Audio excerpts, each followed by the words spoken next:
우리가 복음서에 보면 이런 장면이 나옵니다. 제자들이 예수님과 배를 타고 바다를 건널 때 이제 풍랑을 만나게 됩니다. 풍랑 앞에서 제자들은 무서워합니다. 그래서 배에서 주무시고 있던 예수님을 깨우셔서 도움을 청합니다. 예수님은 풍랑을 잠잠하게 하시고 이제 제자들을 향하여 이렇게 말씀하십니다. 어찌 믿음이 없느냐? 즉 제자들의 믿음에 대해 책망하십니다. 또 하나는 예수님께서 이제 물 위로 걸어가시는 것을 제자들이 보았습니다. 그 중에 베드로라는 제자는 자기도 물 위에 걷게 해달라고 예수님께 요청을 했습니다. 예수님께서 허락하시자 베드로는 그 물 위로 걸었습니다. 그런데 베드로가 바람을 보자 겁이 나서 물에 빠지게 됩니다. 결국 예수님께서 베드로를 잡아주시면서 또 이렇게 말씀합니다. 믿음이 작은 자여 왜 의심하였느냐? 역시 믿음에 대해 책망했습니다. 그런데 우리가 읽은 오늘 이 본문에는 이와 반대로 한 백부장의 믿음에 대해 인정하고 칭찬하는 모습을 보게 됩니다. 그렇다면 믿음은 무엇입니까? 과연 참된 믿음은 무엇입니까? 오늘 이 본문을 가지고 여러분과 참된 믿음이 무엇인지 나누고자 합니다.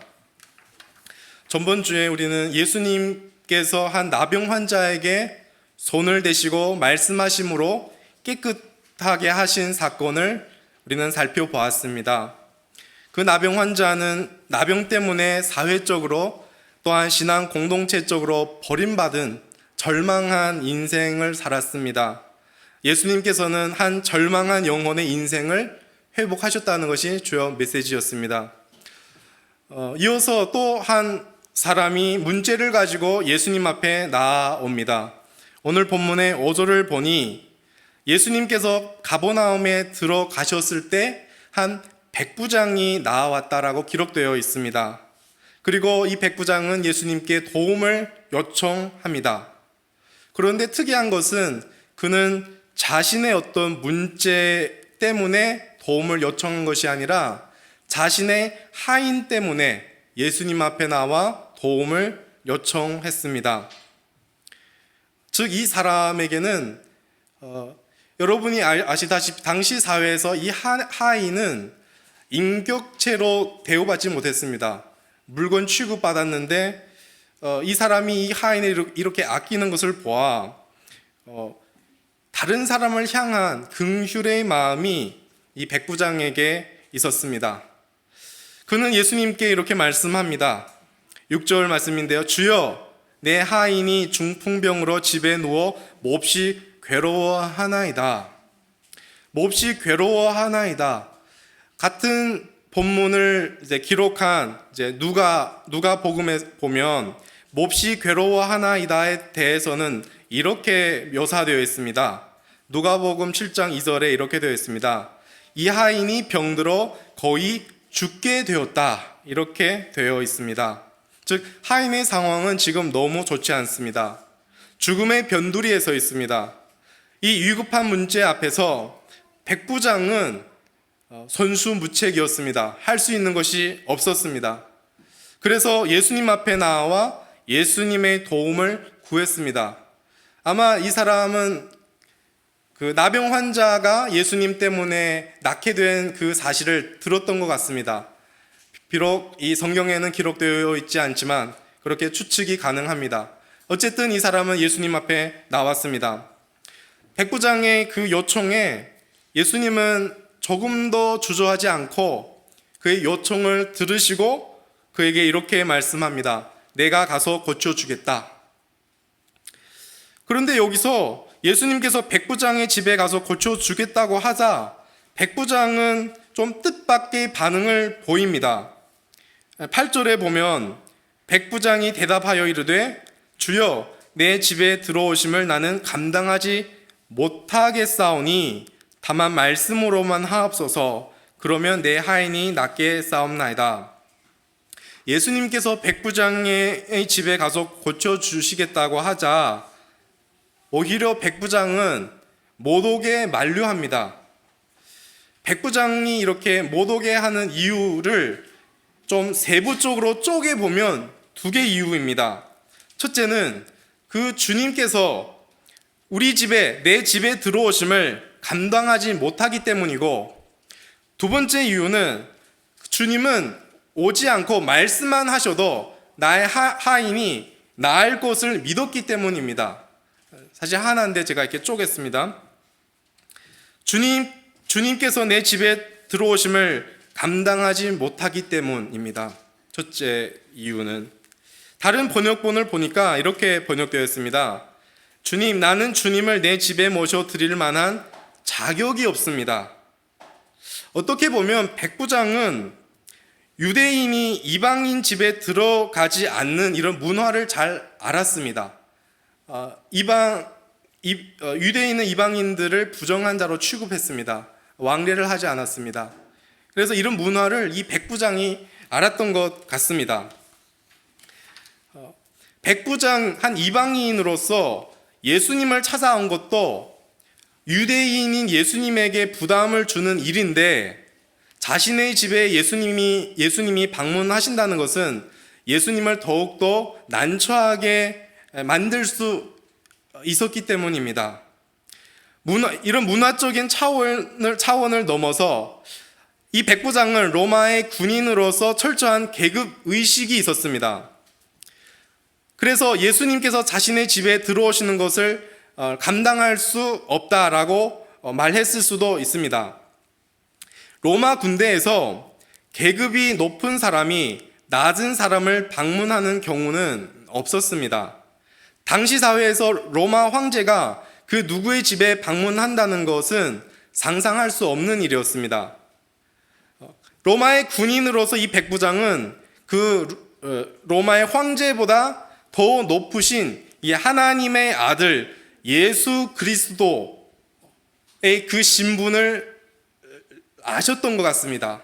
그래서 이 예수님이 자신의 집으로 들어오는 것은 있을 수 없다고 생각했을 수 있습니다. 추측입니다. 그런데 중요한 것은 백부장은 100명의 군대를 통솔하는 이런 로마인 장교 출신인데, 100명의 로마 군인들을 거느리는 백부장이라는 이 지위가 예수님 앞에서는 지금은 아무런 의미가 없습니다.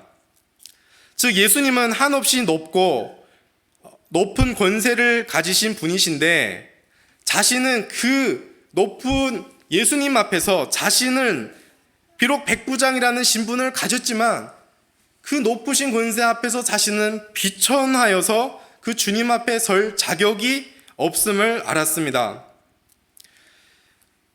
또한 이 백부장은 자신의 부하들에 대해서는 명령을 내려서 복종할 수 있었습니다만, 자신의 하인이 겪고 있는 이 질병에 대해서는 무능력했습니다. 우리도 삶에서 많은 문제를 직면합니다. 어떤 문제들은 우리의 경험과 우리가 갖고 있는 물질과 인맥을 통하여 해결할 수 있습니다. 그런데 어떤 문제들은 우리 스스로 해결할 수 없음을 우리는 인생을 통하여 경험적으로 우리는 알고 있습니다. 해결할 수 없는 문제 앞에서 우리는 인간으로서의 한계성을 깨닫습니다. 저와 여러분이 세상에 어떤 위치에 있든지 상관없이 우리는 해결할 수 없는 문제 앞에서 우리의 무능력을 우리는 인정할 수밖에 없습니다. 백부장은 예수님께 또 이렇게 말씀하십니다. 다만 말씀으로만 하옵소서. 그러면 내 하인이 낫겠사옵나이다. 백부장은 예수님의 신분과 권세에 대해서 자신의 그 계급 사회에서의 그 경험에 빗대어서 이제 알았습니다. 백부장은 자신이 몸담은 익숙한 유계 질서에서 근거해서 예수님과의 관계를 이해했던 것입니다. 비록 온몸이 마비되어 침상에 누운 이 병자이라 할지라도 예수님은 말씀 한마디로 낫게 하실 수 있는 분이심을 믿었습니다. 생명의 위태로운 질병일지라도 사람이 그걸 해결할 수 없는 그런 문제일지라도 예수님의 말 한마디에는 그것이 해결할 수 있음을 백부장은 믿었습니다. 더 나아가 질병이 가져오는 죽음도 예수님 앞에서는 굴복하고 복종할 수밖에 없는 권세를 백부장은 믿었습니다. 즉 백부장은 예수님의 능력이 예수님의 그 자신의 신분과 권세에서 나오는 능력이라는 것을 깨닫고 다만 말씀으로만 하옵소서, 그러면 내 하인이 낫게 싸움나이다, 이렇게 하셨습니다. 백부장의 말을 듣고 예수님은 아주 놀랍게 여기면서 따르는 사람들에게 이렇게 말씀합니다. 내가 진실로 너희에게 이르노니 이스라엘 중 아무에게서도 이만한 믿음을 보지 못하였노라. 이방인 백부장의 믿음에 대한 예수님의 인정이요 칭찬입니다. 예수님은 하나님의 백성 이스라엘 가운데서 발견하지 못한 이 믿음을 한 이방인에서 보게 되었습니다. 어떻게 보면 이 백부장이 가진 믿음이야말로 예수님이 유대인들에게서 요구되는 그런 믿음이고 하늘나라에서 요구되는 믿음이었습니다. 예수님께서 바라고 기뻐하시는 참된 믿음을 유대인이 아닌 이방인에게서 보게 되면서 예수님은 놀랐던 것입니다. 그러시면서 예수님은 충격적인 말씀을 하십니다. 11절 12절인데요. 또 너희에게 이르노니 동서로부터 많은 사람이 이르러 아브라함과 이삭과 야곱과 함께 천국에 앉으려니와 그 나라의 본 자손들은 바깥 어두운 데 쫓겨나 거기서 울며 이를 갈게 되리라. 여기서 동서는 땅 이쪽과 저쪽 끝에서 몰려오는 모든 사람을 말합니다. 즉 수많은 이방인들이 앞으로 이제 하나님 나라에 들어가게 된다는 말씀입니다. 이 말씀은 유대인들에게는 큰 충격을 안겨주는 말씀입니다. 유대인들은 그들의 생각에는 하늘나라, 하나님 나라에는 이방인들이 함께 앉을 거라고는 전혀 없었습니다. 전혀 생각하지 않았습니다. 그런데 예수님은 지금 뭐라고 선포하십니까? 누구를 막론하고 백부장이 보여주었던 그리스도에 대한 이 참된 믿음만 있으면 하나님 나라에 들어가게 됩니다. 그러나 비록 육적으로 이스라엘에 속한 유대인이라 할지라도 이스라엘 백성이라 할지라도 참된 믿음을 가지지 못한 자는 천국에서 쫓겨날 것을 선언하셨습니다. 그리고 예수님께서 백부장에게 말씀하셨습니다. 가라, 내 믿음대로 될지어다. 예수님의 선포되는 말씀과 함께 죽음에 임박했던 하인의 병이 즉시 나았습니다. 그런데 오늘 본문에서 우리가 주목해야 할 것은 병 나은 이 하인이 아닙니다. 오늘 본문이 강조하고 있는 것은 주님 앞에 나와 간구했던 백부장입니다. 오늘 본문의 포커스는 백부장의 믿음입니다. 따라서 우리는 백부장의 믿음에 주목을 해야 합니다. 백부장의 믿음이 인정되었다라는 사실을 이 하인의 병이 치료된 것을 통해 보여집니다. 믿음의 결과가 아니라 이 백부장이 가진 믿음이 참된 믿음이라는 것을 시각적으로의 증거로 하인의 병이 나은 것을 통해 보여집니다. 예수님의 권세로 병든 하인이 낫게 되는 일은 백부장의 믿음이 주님께 인정받았다는 표적입니다. 그런 믿음의 결과는 무엇이냐? 본문에 명확하게 나와 있지 않지만 예수님의 말씀을 통해 우리는 알 수 있습니다. 믿음의 결과는 백부장이 하나님의 나라에 들어간 것, 백부장이 하나님께 받아들여진 것입니다. 백부장이 천국에 들어간 것이 믿음의 결과입니다. 여기까지 본문의 내용에 불과합니다. 하나님께서 저와 여러분을 그의 나라 백성으로 받아들이시는 조건은 저와 여러분의 어떤 지위나 신분이나 외적인 그 어떤 조건이 아닙니다. 저와 여러분이 세상에서 누구는 사장님의 위치, 부장, 차장님의 이런 관리자의 위치에 있을 수 있습니다. 백부장이 한 하인을 긍휼히 여긴 것처럼 저와 여러분은 긍휼히 많은 사람일 수도 있습니다. 세상에서 인정받는 사람일 수도 있습니다. 정말 괜찮은 사람일 수 있습니다. 그런데 그것이 하나님의 나라에 들어가는 조건은 아닙니다. 교회에서 저와 여러분이 감당하고 있는 직분이 하나님 나라에 들어가는 조건이 아닙니다. 신앙생활 하면서 우리가 열심히 하고 열정을 다하여 하는 그런 모습들이 하나님의 나라에 들어가는 조건이 아닙니다. 하나님 나라에 들어가는 유일한 조건은 예수 그리스도에 대한 참된 믿음뿐입니다.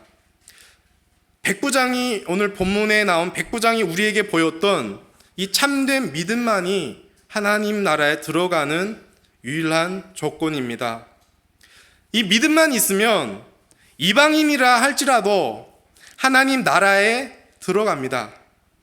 그런데 비록 하나님의 언약 백성인 이스라엘이라 할지라도 이 믿음이 없으면 오히려 하나님 나라에서 쫓겨나게 됩니다. 예수님께서 이스라엘 중에 어느 누구에게서도 보지 못한 믿음을 오늘 한 이방인 백부장에게서 보게 되었습니다.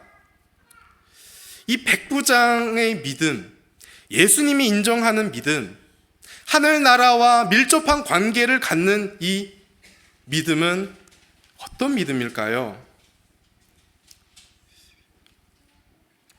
우선 아주 명백한 것은 이 믿음의 대상은 예수 그리스도입니다.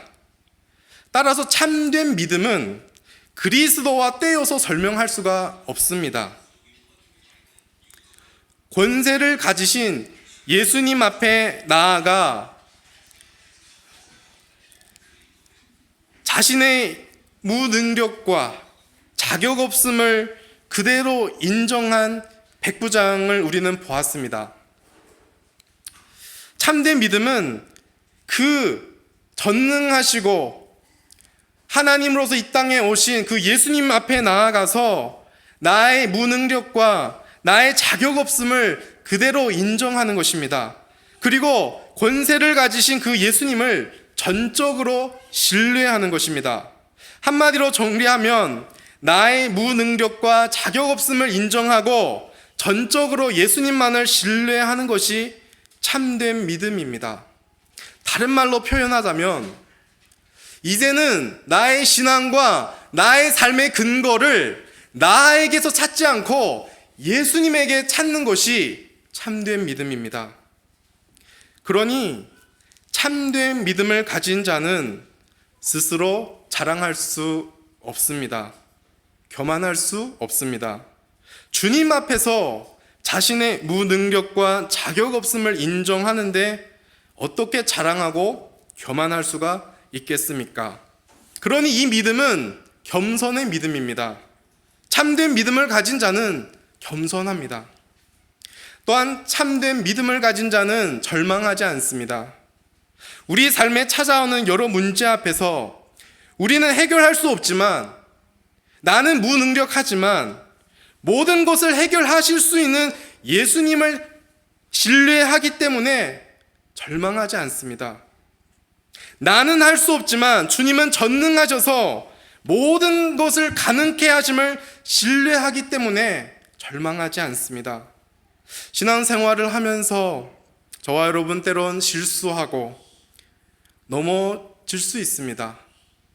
그런데 실수와 넘어짐 앞에서 참된 믿음을 가진 자는 좌절하지 않습니다.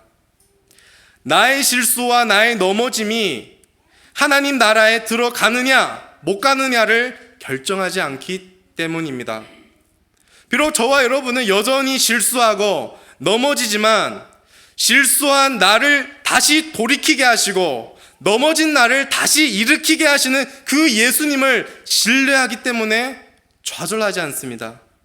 나의 실수보다, 나의 연약함보다 더 크신 하늘나라의 권세를 가지신 예수님에 대한 그 신뢰가 저와 여러분을 담대케 하십니다. 따라서 예수 그리스도를 향한 참된 믿음을 가진 자는 용기를 가지고 언제든지 다시 일어설 수 있는 담대함의 믿음을 가진 자입니다. 오직 예수 그리스도 때문에 언제나 겸손하면서도 담대하는 자가 참된 믿음의 소유자입니다. 그리스도로 인해 자랑할 수도 없고 절망할 수 없는 것이 참된 믿음입니다. 신앙의 근거, 우리 신앙과 우리의 삶의 근거는 더 이상 나의 어떠함에 찾지 않고 예수 그리스도께서 찾는 것, 이것이 참된 믿음입니다. 그리스도로만 설명될 수 있는 믿음이기에 이것은 은혜입니다. 사랑하는 성도 여러분, 험악한 세상을 살아가면서 부딪히는 문제들은 저와 여러분이 겸손하게 예수님 앞에 나올 수 있는 계기가 됩니다. 문제가 없어도 우리는 자주 그리고 간절하게 예수님 앞에 나와야 한다는 것을 잘 압니다. 그런데 인간은 종종 문제가 없으면 주님 앞에 나오려고 하지 않습니다. 여러분은 지금 어떤 문제 앞에 헤매고 계십니까? 여러분들은 지금 어떤 실수와 연약함 앞에 주저앉고 계십니까? 그 문제를 가지고 예수 그리스도께로 나아가십시오. 저와 여러분이 할 수 있는, 저는 신앙생활을 하면서 할 수 있는 유일한 한 가지가 그리스도께 나아가는 것 뿐이다 라고 생각합니다. 문제를 가지고 예수님 앞에 나아가서 자신의 무능력과 자격 없음을 인정하시고 전능하신 주님을 전적으로 신뢰하기를 예수님 이름으로 축복합니다. 더 이상 저와 여러분이 우리의 삶과 신앙의 근거를 자신에게서 찾지 마시고 그 근거가 예수 그리스도께 있음을 깨닫길 소망합니다. 예수님이 인정하는 참된 믿음은 정리하면 이렇습니다. 자신의 무능력과 자격 없음을 인정하고 예수님을 전적으로 신뢰하는 그것입니다. 나의 삶의 근거, 신앙의 근거를 나에게 찾지 않고 예수 그리스도께 찾는 것이 참된 믿음입니다.